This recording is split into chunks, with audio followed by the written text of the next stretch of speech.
Yes. Morning, morning, morning. Good morning. Good morning to you. It's 7:11. Gotta move on. If you have to get out of the house, it's time to move. Of course, the children are still at home on holiday, so make sure you get them set up, and you might be able to leave a little later, or maybe you're taking some time off as well. So whatever you're doing, have a great day. But remember, there are going to be some sprinkles outside, so be mindful of the pedestrians around the island.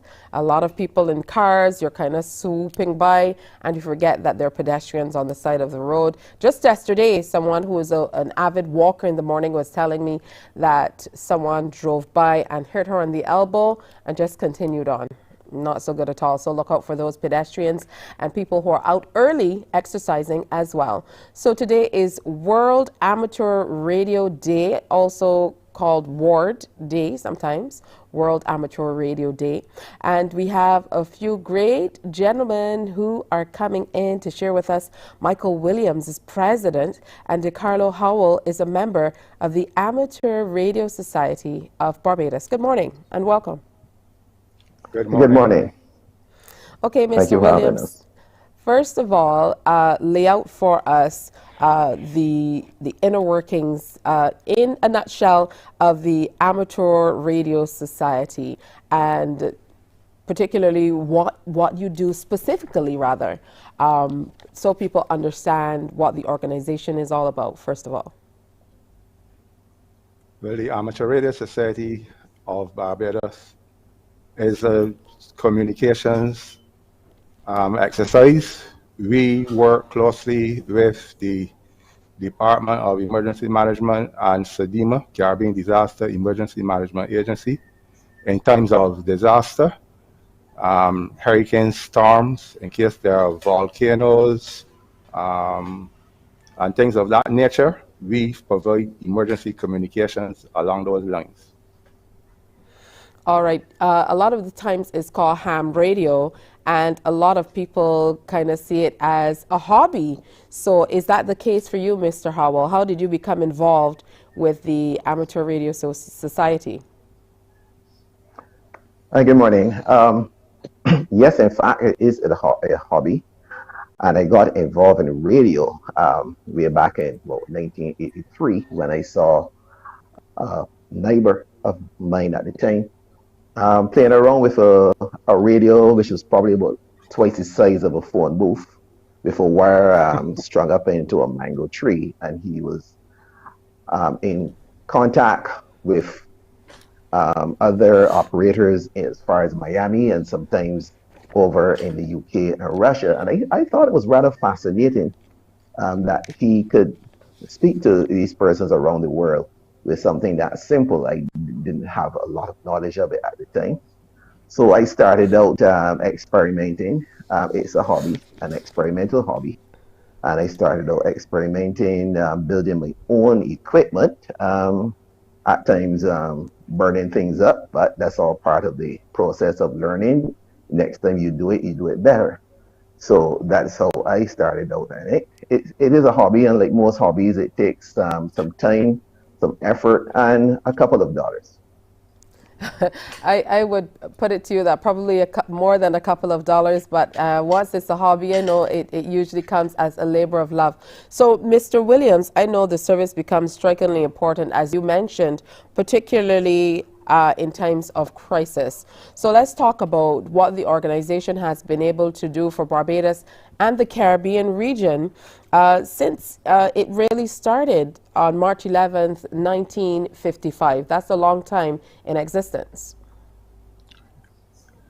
Over the years, the Amateur Radio Society has done emergency communications throughout the periods like Hurricane David, the volcano that erupted in St. Vincent recently, Ivan in Grenada.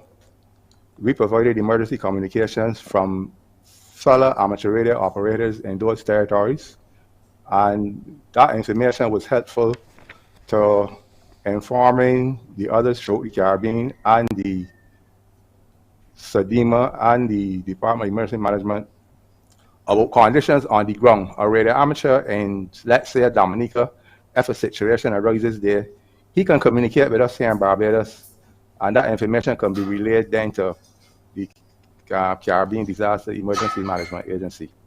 So it's basically along those lines that most of our work is done. And in addition to that, we also do their early morning nets, their HF nets that amateurs through the Caribbean communicate with each other. There's a net called the Caribbean Emergency and Weather Net. That's another net that all the amateurs throughout the Caribbean communicate every morning, filling in with weather reports and making sure the equipment is working just in case there is any emergency, that we are always ready to lend our assistance. All right, that's wonderful. Talk to me about how people can become a part of the society. Any person over 18 can become a member of the society. There's a course of study that you normally go through. This period is now 3 months. Previously, it was 6 months. Morse code was then in the certificate, but now Morse code has been eliminated to some extent. Only the higher class license requires Morse code. But they are at entry level and they're intermediate level. The entry level is 8P4, that's the call sign given, or 8P5, the mid level, and the advanced level will be 8P6. So if you hear the calls 8P4, 8P5, 8P6, the differentiation will be the class of the license and what license operators are able to do as the license specifies. But the course of study normally now lasts generally 3 months. You do radio theory, all the components that will be expected in the program, and you take the exam. If you are successful, you are issued with an amateur radio operator certificate that is issued by the telecoms office in the Ministry of Science and Technology, and that will give you permission to go on air. You are not allowed to go on air without a license. You can be prosecuted. You have to pay your license fee on the 31st of December every year. It is a hobby, but it is quite structured that all the rules and regulations are obeyed. All right. Do you guys actively seek new membership? Or are you waiting for people to come in? And do you find that you have a younger demographic who are now interested in amateur radio?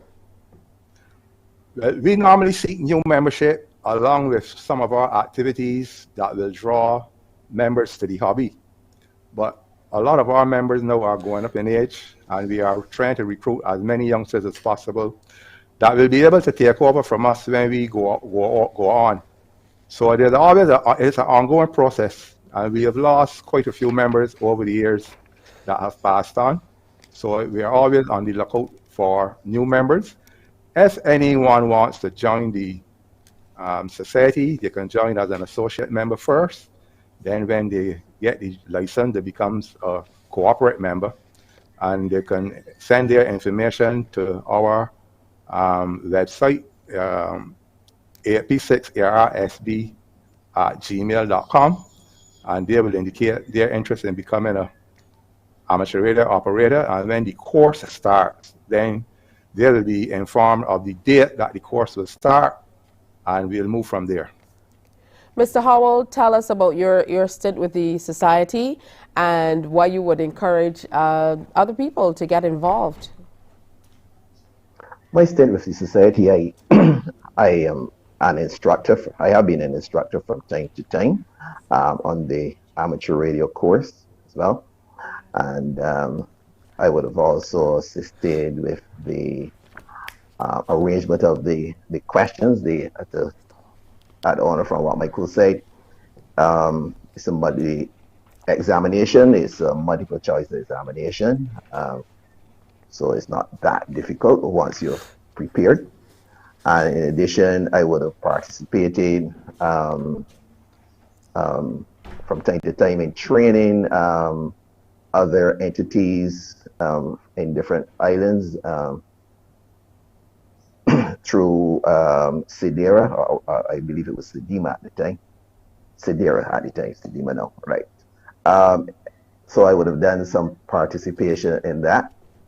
And from time to time, we go out on field trips where the operators test their emergency readiness, their capability to deploy equipment without the use of the internet and with limited power. So you either have solar panels or you have your generators out in the field. We call those field days.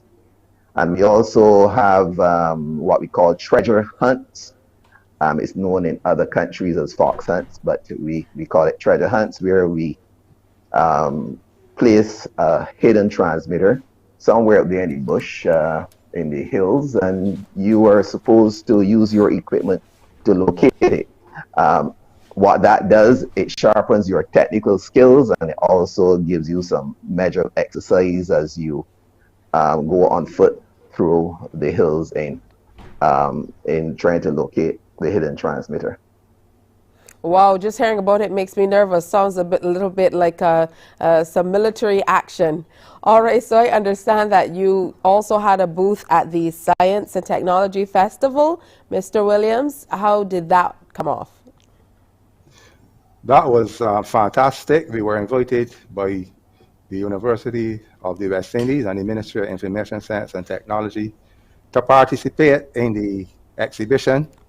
And we generally were exhibiting our equipment, the Go Kit, amateur radio Go Kit, the different types of radios, the change from one area to the next, the time frame.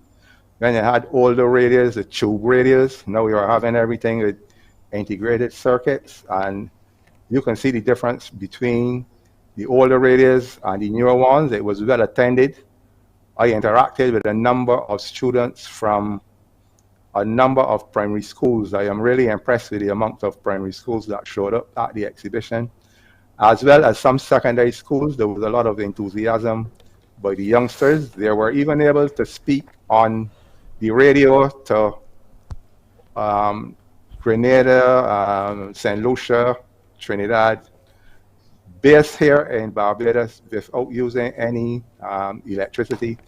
We use our own backup power to make that happen. We can set up a station at any given moment and deploy to have communications as soon as possible. But I was impressed by these students. It was a very good outing. We enjoyed it thoroughly. It was for 3 days, the Friday, Thursday, Friday, and Saturday.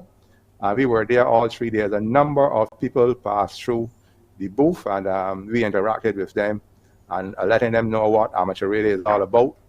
And we have some persons that are already interested, that were interested in registering, and the information is coming in for those. And when the next class start, we will be able to accommodate them. All right, well, thank you so very much. Very interesting stuff. And congratulations on your 68 years of service through the Amateur Radio Society of Barbados. Mr. Michael Williams, President, and DeCarlo Howell, member of the Amateur Radio Society of Barbados. Thanks for your time, gentlemen. Thank Thank you, you and very thanks much. for inviting us. Thanks. And again, happy World Amateur Radio Day.